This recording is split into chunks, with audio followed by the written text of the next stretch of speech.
Did you know that over 70% of heart attacks happen when you're at home, and nearly half of those occur when you're completely alone?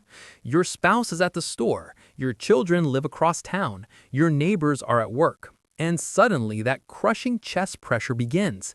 What you do in the next 60 seconds could literally determine whether you survive. Most people panic, wait too long to act, or worse, do nothing because they're not sure if it's really happening. The difference between those who survive and those who don't isn't luck. It's not age. It's not even how severe the heart attack is. The real difference is knowing exactly what to do and doing it immediately. Today, I'm showing you a step-by-step survival protocol that emergency room doctors wish everyone knew. These actions are simple, they're proven to save lives, and they work even when help seems impossibly far away. You need no special training, no medical equipment, just a knowledge of what to do in the right order at the right time. Research from the American Heart Association shows that people who take immediate, correct action during the first minutes of a heart attack have survival rates 3 times higher than those who hesitate or act incorrectly. Before we start, drop a heart emoji in the comments if you're watching to protect yourself, or type family if you're here to learn for someone you love. We'd love to know who's taking their health seriously today. The first and most critical action is recognizing what's actually happening. Heart attacks don't always feel like they do in movies. Yes, there's often chest pressure, like an elephant sitting on your chest, but it might also feel like severe heartburn, pain in your jaw, neck, or left arm, sudden nausea with cold sweats, or extreme fatigue that comes out of nowhere. Women especially often experience these less obvious symptoms. Studies show that people who recognize these signs and act immediately have dramatically better outcomes. The biggest mistake is thinking it's something else and waiting to see if it gets better. If you even suspect it might be a heart attack, act as if it is. Better to be wrong and embarrassed than right and dead. Call 911 immediately. Not in 5 minutes, not after you've tried to feel better. Right now. Don't call your spouse first. Don't call your doctor. Call 911. When you speak to the operator, say these exact words: "I think I'm having a heart attack." Give them your exact address, including apartment number if applicable. Tell them if your door is locked and where they can find a spare key. Stay on the line. They'll guide you through everything else. If you can't speak, call anyway. Most 911 centers can trace your location and will send help even if they just hear breathing or distress sounds. If you're still with us, please hit that thumbs up button. This information could save a life, maybe even yours, and we need YouTube to show it to as many people as possible. Thank you for being here and learning something that truly matters. While you're on the phone with 911, or immediately after if you had to hang up, chew an aspirin if you have one available and you're not allergic. Not coated aspirin, not ibuprofen, not Tylenol. Regular aspirin. Chew it, don't swallow it whole. Chewing gets it into your bloodstream faster. A landmark study in The Lancet showed that aspirin taken during a heart attack reduces mortality by 23%. That's nearly 1 in 4 lives saved by something that costs pennies. The aspirin helps prevent the blood clot that's causing the heart attack from getting bigger. Keep aspirin in your medicine cabinet, your car, your purse, your desk drawer. Make it accessible. Now, unlock your front door if you're able. This seems simple, but paramedics report that locked doors delay treatment by precious minutes. If you collapse, they'll have to break in, wasting time you don't have. Open the door wide if possible. If you have pets that might interfere or escape, secure them quickly in another room. Turn on exterior lights if it's dark. Make it as easy as possible for help to reach you. Position yourself correctly while waiting for help. Don't lie flat on your back. This can make breathing harder and reduce blood flow. Instead, sit on the floor with your back against the wall, knees bent, feet flat on the floor.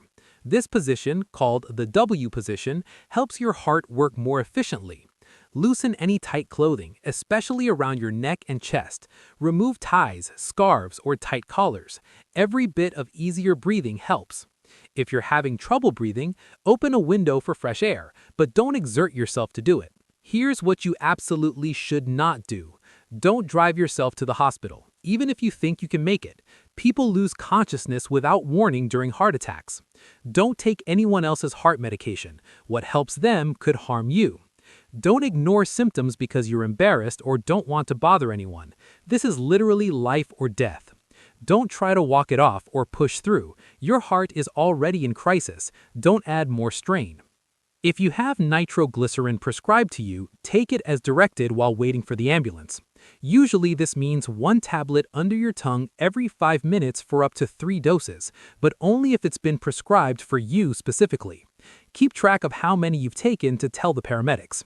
If you don't have nitroglycerin, don't worry. The aspirin and proper positioning are what matter most. Practice cough CPR only if you've been specifically trained in it and you're still conscious and able to cough forcefully.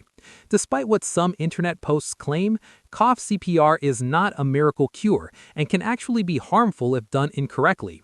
The American Heart Association does not recommend it for unwitnessed heart attacks. Focus instead on staying calm, breathing steadily, and maintaining consciousness until help arrives. If you're still here and finding this information valuable, please type yes in the comments. If you think this is too scary or unnecessary, type no. Your feedback helps us create content that truly serves you. Stay calm and breathe steadily. Panic increases your heart's oxygen demand exactly when it can least afford it. Take slow, deep breaths in through your nose and out through your mouth. Count to 4 on the inhale, hold for 4, exhale for 4. This activates your parasympathetic nervous system, which can help stabilize your heart rhythm. Studies show that controlled breathing during cardiac events can improve outcomes significantly. If you have a smartphone, use it wisely. After calling 911, text a neighbor or nearby friend with 911 emergency at my house now. Don't waste energy on long explanations. If you have a medical alert system, activate it as backup. Some people set up quick emergency shortcuts on their phones that can send your location to multiple contacts with one button press. Consider setting this up when you're well, not waiting until you need it. Keep important information readily available for paramedics. Have a list of your medications, medical conditions, allergies, and emergency contacts easily accessible. Many people keep this on their refrigerator or by their front door. Include your doctor's name and any recent cardiac tests you've had. This information can guide treatment decisions when seconds count. Know that time is muscle. Every minute without treatment, more heart muscle dies. The golden hour, the first 60 minutes after symptoms start, is when treatment is most effective. Studies show that people treated within the first hour have survival rates above 90%. Those who wait 3 hours or more see that rate drop below 50%. This isn't meant to scare you, but to emphasize that immediate action saves lives. Here's something most people don't realize. Many heart attack victims feel a sense of impending doom. It's an actual medical symptom. Your body knows something is seriously wrong. Don't dismiss this feeling as anxiety or panic. It's your body's alarm system working exactly as it should. Trust it. Act on it. Let it motivate immediate action, not paralysis. Create a heart attack action plan now, while you're healthy. Write down your plan and share it with family members. Include your address written clearly for reading to 911, location of spare key, list of medications and conditions, emergency contact numbers, and where to find your insurance information. Practice saying your address clearly and calmly. Under stress, people often blank on basic information. If there's someone else in the house who can't help due to age or disability, instruct them on what to do. Teach them to call 911, unlock the door, and turn on outside lights. Even young children can be taught to recognize when an adult needs emergency help and how to call for it. Regular practice makes these actions automatic when panic might otherwise take over. Prevention preparation is equally important. Keep aspirin in multiple locations. Install good lighting by all entrances. Consider a medical alert system if you live alone and have risk factors. Keep your phone charged and within reach. Know your risk factors, including family history, high blood pressure, diabetes, smoking history, and high cholesterol. The more risk factors you have, the more prepared you need to be. Here's your quick memory test. What's the first thing you should do if you think you're having a heart attack? Call your doctor, take aspirin, call 911, or lie down flat. Type your answer number in the comments. Don't worry if you need to scroll back up to check. This is about learning, not testing. Remember, heart attacks are survivable when you act quickly and correctly. Every step in this protocol exists because it saves lives. Not sometimes, not maybe, definitively. Studies prove it. Survivors confirm it. Emergency room doctors recommend it. The only thing standing between you and survival is knowing what to do and having the courage to do it immediately. Your life is worth any temporary embarrassment if you're wrong. Your family needs you to take these symptoms seriously. Your future self will thank you for acting decisively. Don't become a statistic because you waited too long or didn't know what to do.